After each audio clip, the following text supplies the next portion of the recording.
I've been budgeting and saving for many years. With that comes picking up on tips and tricks and learning what strategies work and don't work. I'm a firm believer in the notion of one savings account per goal. Not only does this keep you organized, but it also keeps you on top of how close you are to reaching that goal. I currently have 7 primary savings accounts. Each of them has a specific purpose and a specific strategy behind them. In today's episode, I'm breaking those accounts and strategies down. I'm doing this to inspire you to get strategic with your own savings accounts. I also want you to get an idea of how I think about saving in the hopes that you'll take what works for you and thrive. Welcome to the City Girl Savings Podcast. I'm Rhea Reeves, founder and finance coach of City Girl Savings. I turned my life around with budgeting many years ago, and now I'm on a mission to help others do the same. I fully believe that you can enjoy your life on a budget, and this weekly show will focus on the intersection of money and the city girl lifestyle. Join me every week along with some special guests as I share my experiences, advice, and guidance on navigating life and money as an experience-loving millennial.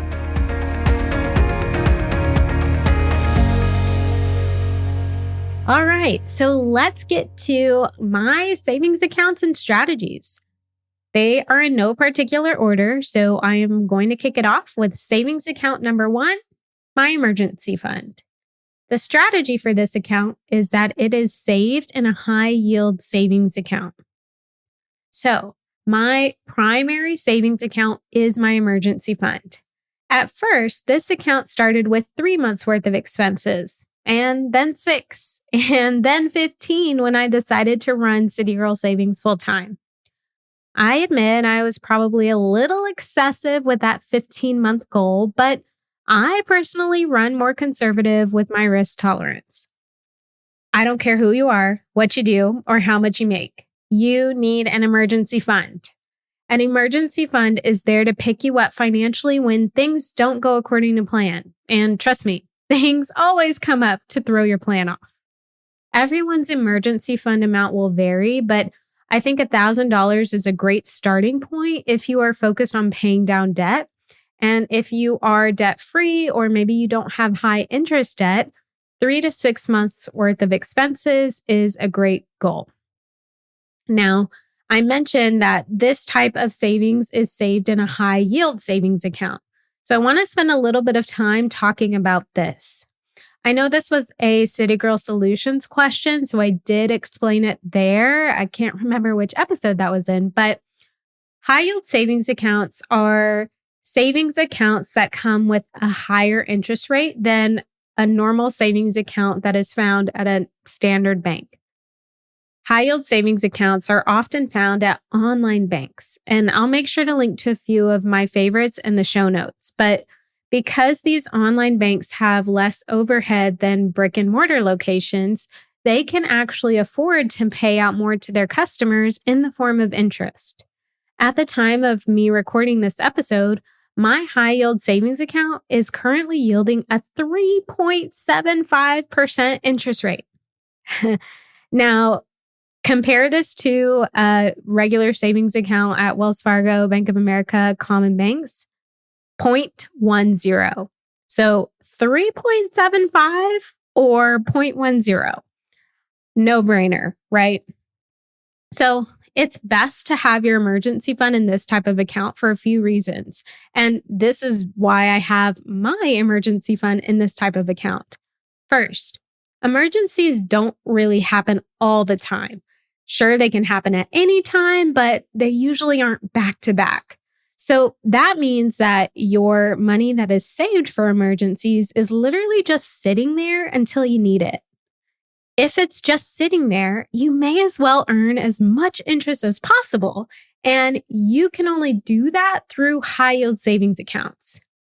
Now, you may be thinking, well, why not just invest the money, right? If it's just sitting there, why shouldn't I invest it and really get the most return? Because if you actually had an instant emergency, you would have to liquidate all of your investments and potentially liquidate at a loss. That is not very smart. At least with a high yield savings account, if you need the money, it's there, but while it's sitting there, it's earning as much interest as it possibly can. Now, another reason why I like keeping my emergency fund a high yield savings account and why I recommend clients do this is because the money is not as easily accessible as it is sitting in an account that's linked to your checking. So be honest with me. How many times have you transferred money between your checking and savings just because they're linked? Just because it takes a few seconds on the app? At least with the high yield savings account, you need to think about how badly you actually need the money because you've got to initiate a transfer. And that transfer is not instant, usually takes a couple days. So having your savings in a high yield savings account is a great way to avoid touching your savings. My second savings account I want to spend time on is my business emergency fund. And the strategy for this account is it's also saved in a high yield savings account. So just like I have an emergency fund for my personal life, I have an emergency fund for my business. Emergencies happen in our personal lives all the time.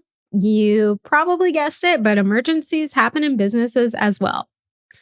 Now, I could always leverage the cash that is sitting in my business's operating account, but I would rather be prepared and have something saved just in case. I haven't really had to use my business emergency fund for any true emergencies, thankfully, knock on wood. But for the same reasons I keep my personal emergency fund in a high yield savings account, I keep my business emergency fund in a high yield savings account as well, just with an online bank who has high yield savings accounts dedicated to businesses. I earn the most interest and I don't have a clear line of sight into the money. I know where it is, so when I need it, I know how to get it. But if I don't need it, it is earning as much as possible in interest. If you have a business account, I strongly suggest you have a business emergency fund.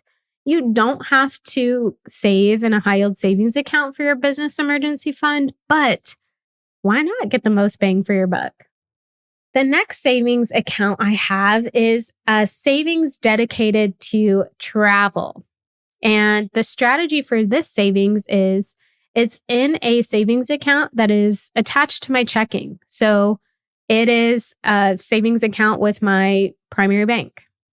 So I have this savings account specifically for travel. I save for travel on a consistent basis, whether I have a trip planned or not. If you've been listening to this podcast for a while, if you've been in the City Girl Savings community a while, you know that traveling is very important to me. So I make sure to save for it regularly. Also, make sure you check out episode 30, Vacation Planning on a Budget, for my strategies for saving for a vacation. I'll link to that episode in the show notes. But because traveling is important to me, it's important that I save for it. If I ever want to book a spontaneous trip, saving for travel regularly allows me to do so and not feel the negative impacts with my budget. Now, you may be wondering why I keep my savings account attached to my checking. So, why are you not using a high yield savings account? I do this primarily because I don't have more than a few $1,000s in there at any given time. I travel quite a bit. So to me, the interest I'd earn, it really isn't life-changing. Plus, I sometimes randomly transfer amounts in there into that savings account, just depending on the status of my checking account. So with a high yield savings account, if you are initiating a transfer from checking to that account, it can take a few days. I like instantly moving money out of my checking into my travel savings and seeing that it was transferred instantly. Also, if I ever needed to book something right away or on short notice, I don't have to wait for the funds to hit my checking account. I can just do a quick transfer and book away. Now, I'm at a place where I don't have credit card debt, so I actually use credit cards with travel rewards, but I instantly pay those cards off when I use them. Now, let me add that keeping this savings linked to my checking works because I know how to control my spending, okay? So transferring money from savings to checking is not an issue for me. But if I didn't know how to control my spending, it would be very easy for me to pull the money that I've saved for travel and spend it on other things. So just some food for thought. If you are constantly tempted to transfer from savings to your checking, make sure your savings is not easily accessible. Got a money question you want me to answer on the podcast? I'm starting a new segment on the show called City Girl Solutions, where I answer any questions you have for me. Money, business, life, you name it. Submit your questions at citygirlsavings.com/QA and get your question answered by me in a future episode. And did you know that we have so many free money resources on our blog, Instagram, and TikTok channels? Find us across the internet at City Girl Savings. The next savings account I want to cover is a savings for annual expenses. And this is also in a savings account that is attached to my checking. So the next type of savings account I have is an account for my annual expenses. This could also be considered a sinking fund. I take the total cost of all of my annual expenses and divide the number by 12 because there are 12 months in a year. So I take that number, which is my monthly cost for these annual expenses, and I factor that number into my budget. Every month, I make a transfer of that amount to my savings for annual expenses. This helps me avoid being caught off guard by annual expenses, and it also makes saving for those expenses much easier because I don't need as much when I break it down monthly. My annual expenses actually happen multiple times throughout the year, so having the funds in an account that's easily accessed is beneficial for me.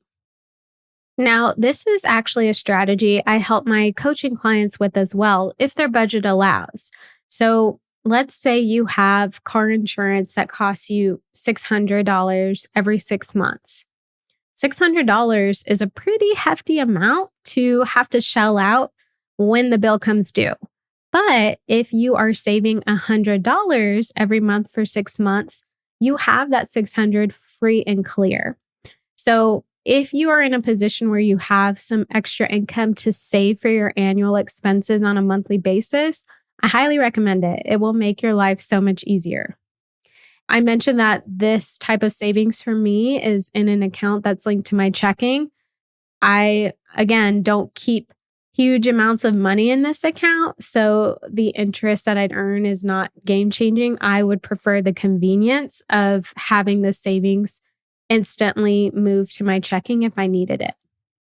Okay, the next savings account I have is a close by savings. And I say close by in quotations, and I'll explain that. So this is also a savings account that is linked to my checking.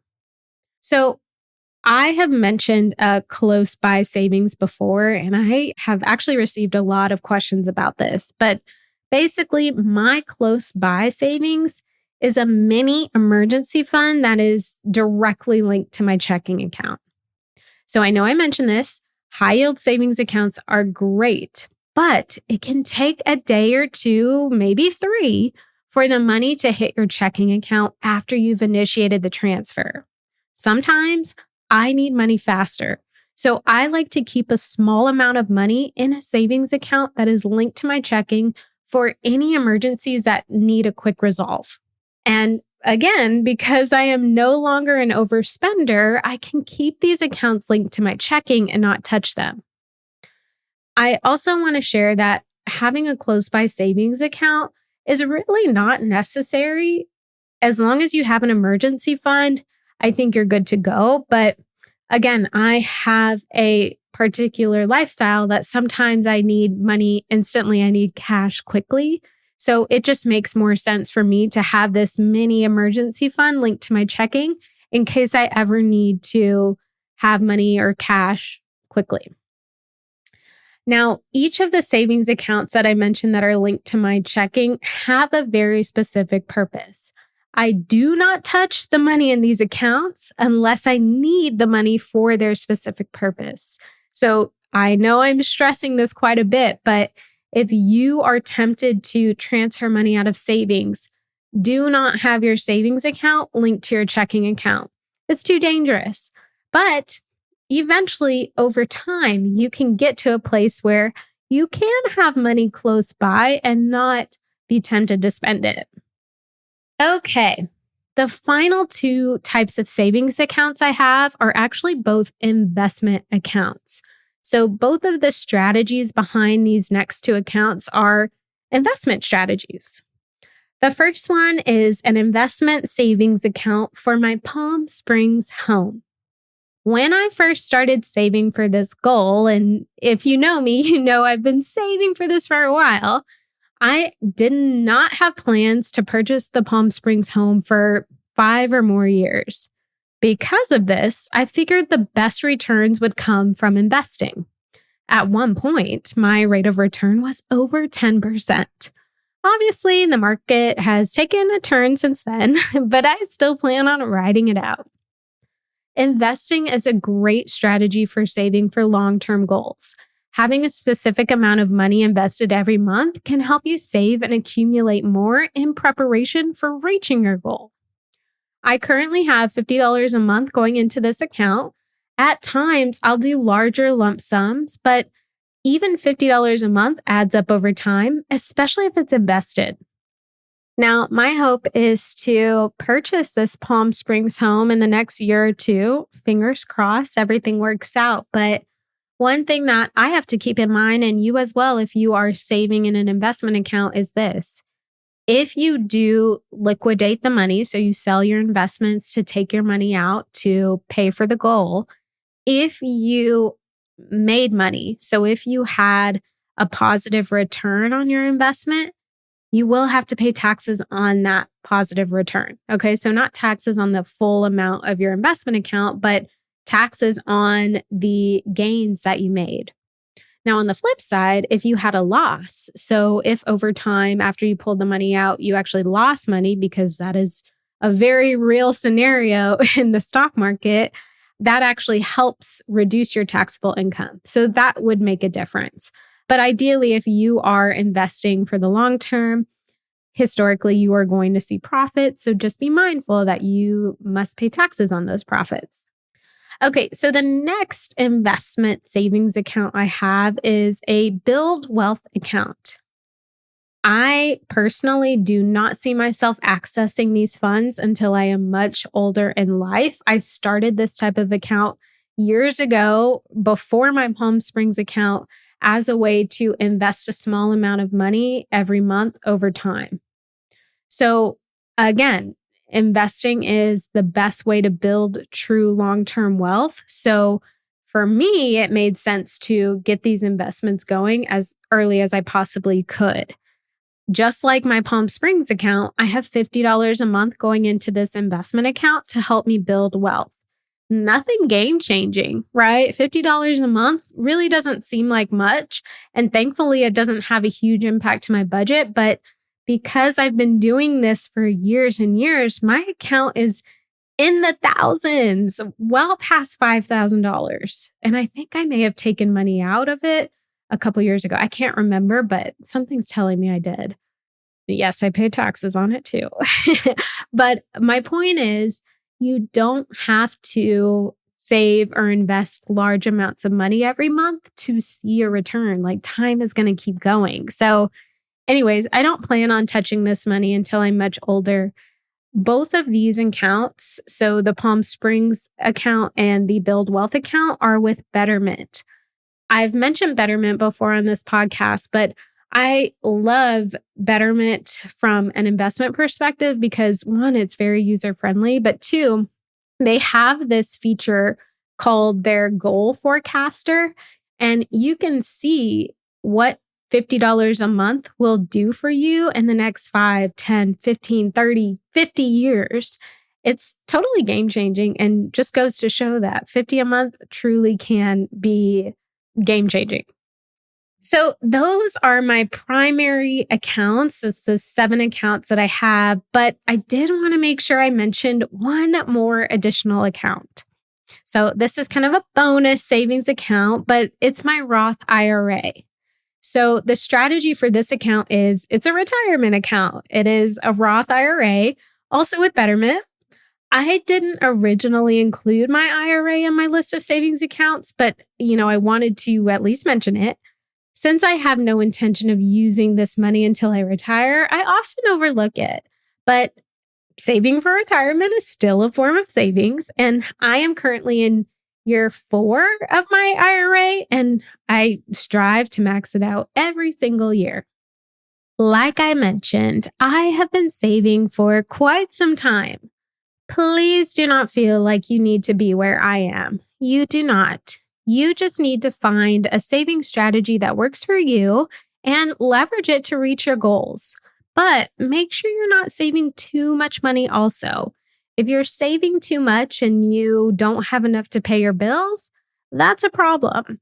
Also, if you're saving too much but you don't have any room to enjoy your life, that's a problem. What's the point of all the hard work if you don't get to enjoy your life just a little bit in between? I hope you enjoyed this episode. If you have any questions about my savings accounts or the strategies behind them, please do not hesitate to reach out. Thank you so much for tuning into City Girl Savings today. I hope you feel empowered and inspired to master your money as you make your way to your dream life. Make sure you subscribe so you're the first to know when a new episode comes out. I truly value your thoughts and feedback, so please leave a review and let me know how this podcast has impacted you. Can't wait to chat soon and make it a great day.